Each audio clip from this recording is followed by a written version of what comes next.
Representative James Comer threatens to subpoena every Twitter employee involved in the Hunter Biden laptop story cover-up, while the White House says this story is old and a distraction to President Biden. FBI agent Chan admits under oath the FBI regularly suppresses Americans on social media. Bank CEOs say a recession is still coming in 2023, and President Biden says he has more important things to do than visit the southern border. Thank you so much for liking and sharing these videos on Facebook and with family and friends. It really helps me out as a small organization here on YouTube. FBI Supervisory Special Agent Elvis Chan was forced to testify as part of a lawsuit alleging that government officials worked with social media companies to censor speech. Chan reportedly stated that he and others had weekly meetings with social media companies to discuss Russian propaganda ahead of the 2020 election. Facebook CEO Mark Zuckerberg recently backed up these claims on the Joe Rogan show by stating that the FBI came to them and alerted them to be on high alert for Russian propaganda. He stated they told him there's about to be some kind of dump that's similar to that, so just be vigilant. Now, this information paired with what we now know from Twitter does not look good for the Biden administration or the FBI. Some believe the FBI was alerted that the Hunter Biden laptop story was going to be leaked. So the FBI did what's called front running, where they get in front of something by leaking out something else. And this is exactly what they did. And then they're able to get away with it by saying they didn't know what you're talking about. It's called plausible deniability. Now, to me, it appears that free speech was suppressed and that a major news story was kept from the American people right before a presidential election, and the FBI was heavily involved in this action.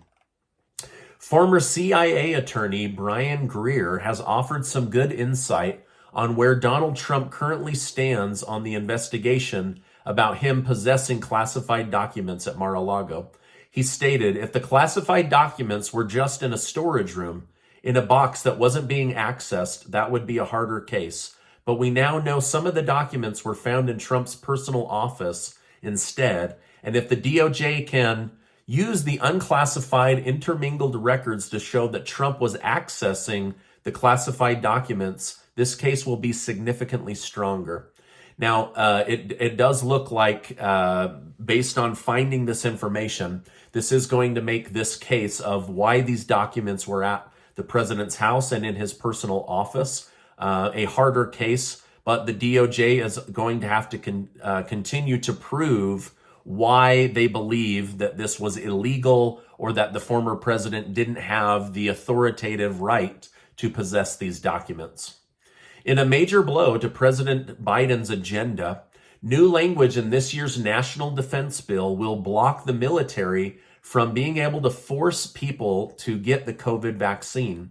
Republicans have pushed and pushed for this to be removed, and in light of all the damning information coming out, it's hard to believe why they would still be trying to force people to get a shot they don't want. But as of right now, the military will not be able to force men and women to get the COVID vaccine. President Biden is telling people he will get the $400 billion of student loan debt forgiveness passed. He said, of course it's legal for a president to forgive $400 billion of debt, and we will win in the end. The student loan debt forgiveness has been rejected by 3 different courts and 3 different judges. It now heads to the Supreme Court. NBC News has reported that the Secret Service has announced that China's state-sponsored cyber criminals stole funds from COVID-19 small business program. At least 12 states were included in the attack, and the real number could be much higher. But as of right now, they were able to prove that China stole at least $20 million of taxpayer money that should have gone out as stimulus checks. Several CEOs of major U.S. banks are warning the 2023 recession will be bigger than the media is letting on. The CEO of JP Morgan Chase Bank, Jamie Dimon, said he is worried for Americans when the middle class runs out of savings. The head of Goldman Sachs said he speaks with other CEOs around the country daily and gets the sense that they are playing cautious, like they don't quite know what's coming in 2023. It could be a mild recession or it could be a hard-hitting recession. Either way, they're playing cautious. All the major stock indexes are down between 1% to 2% today, with the NASDAQ being down over 2% as of the filming of this video. Gold and silver were basically neutral today. Gold was a little up, silver was a little bit down. Robinhood trading app today rolled out a new IRA program that matches your funds by 1% each year. This is the first time that Robinhood has gotten into the ERISA retirement planning space, which allows them to access old 401k money, IRA money, or Roth IRA money. Now, the 1% match is an attractive selling point, as most IRAs aren't matched like a 401k, but it's not certain whether that 1% will be guaranteed or long-term, or is it just 1% because interest rates are so high at the Federal Reserve Bank. Either way, might be something to look into. Both Democrats and Republicans are making their final push for the runoff election in Georgia. While Republicans no longer have a shot at gaining a Senate majority, the extra seat would help each party to get its agenda passed in the coming year. In the event Democrat Warnock wins, Democrats have 51 votes to be able to pass the bills that they want. In the event that Herschel Walker wins, Democrats will still need Vice President Kamala Harris to act as the Senate president and be the tiebreaker on 50-50 decisions. The election is being held today, so I'll update you tomorrow on the outcome, or in a week. I mean, it now takes forever to count ballots, doesn't it? All right, now the White House press secretary, Karine Jean-Pierre, has attempted to sidestep the recently released report from Twitter, the Twitter files, regarding the Biden administration's attempt to control speech leading up to the 2020 election. She expressed that this is covering an old news story, and it's not healthy for Americans to look backwards. She also shot back at Twitter, stating at the same time, Twitter is facing real serious questions about the rising volume of anger, hate, and anti-Semitism on their platform, and now they're letting it happen. So Republicans in Congress don't seem to think that the Hunter Biden laptop cover-up story is an old story or a distraction or a waste of their time.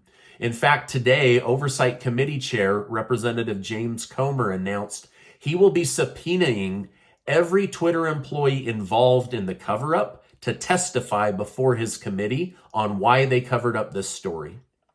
President Biden will be heading to Arizona, but not to visit the border. He plans to lunch with Apple CEO Tim Cook and visit a semiconductor plant. When asked if he will visit the southern border and address the crisis, he said no, and that he had more important things to do. President Biden has never visited the southern border during his presidency. However, 2,378,944 people have illegally entered the country in 2022 alone, and 599,000 entered the country and were able to escape Border Patrol because they are spread so thin. So basically, almost 3 million people have illegally entered the country, but he doesn't have time to visit the border, and there's other pressing issues that are more important to him. Ukraine is taking the offense in the war against Russia by bombing military bases just across the border. Just last night, Ukraine bombed its 3rd Air Force base inside of Russia's own territory. Oil tankers were also targeted and caught fire as a massive cloud of black smoke drifted through the air. Britain's Military of Defense said that this is probably one of Russia's biggest defense failures in the war to date. They stated the Russian chain of command will probably seek to identify and impose severe sanction on Russian officers deemed responsible for allowing this incident to happen.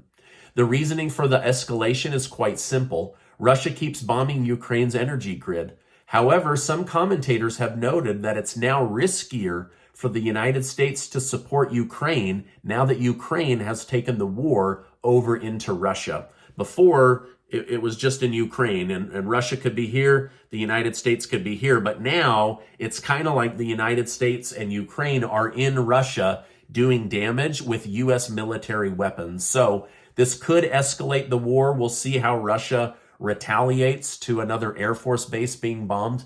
But my guess is they're about to hit a city with a bunch of missiles, because that seems to be what they do now.